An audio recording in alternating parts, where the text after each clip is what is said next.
Hello, good evening mga kamamsis. It's already 8 p.m.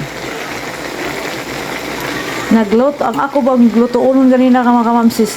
Nawa gihimo man nila sa mipsal. Oy, kaya panihapon. Unya, kay wala may baon sa pangbaon ugma sa akong mga trabaho. Mauna na ni mga mamsis, nawa ng pasayan ani. Kay nahurot sa mipsal. Kaya habilin nga kamay nga ano ni mushroom, ano lang ni kanin dagdaga na lang nahuog ano ni batong na sitaw mga kamsis kay para mudaghan. Kaya nawani na to, nawani na ang ganina tulutuon atong giridi nga pangluto na himong sa mipsal. Matangag seasoning, liquid seasoning para mulasa mga kamsis. Yan ang ating kuan ngayon. Loto I will cook this one. Okay, I'll cook the cauliflower, mayroong mushroom.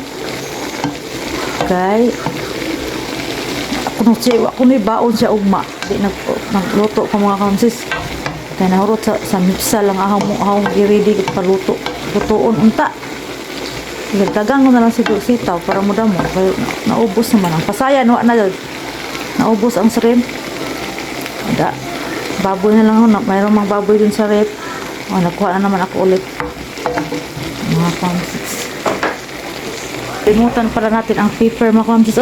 Pagka colorful sa atong ano ni gulay. Ito ba kamsis, mayroong ano ni green peas ba. Yan. Ubusin ko na lang kasi kunti na lang to. Yan. Para lalong mo colorful ba. Mayroon yung corn, mayroong green peas at saka kuan, string beans. Bagyo beans pala. Hindi isa. Kaitan mo yung magunit mga kamsis. Pasensya na kapad-kabad ni atong video ba. O ato na siyang takpan mga kamsis. Kaya maya loto na yan. Ay, add-on pa din nato ni. Dapat i-add-on na ito mga kamsis. Atong tibuok itlog kay nag-hard boil ko. Daming hard boil. Wala nang nakaon. Ato na lang na siyang ikuan diya. Sagol. Para lalong sumarap ang ating hola. Mayroon pa tayong mushroom. Tingnan mo mga mushroom. Thank you for watching everyone mga kamamsis. Have a nice day. God bless us all. Bye bye. Don't forget to subscribe mga kamamsis.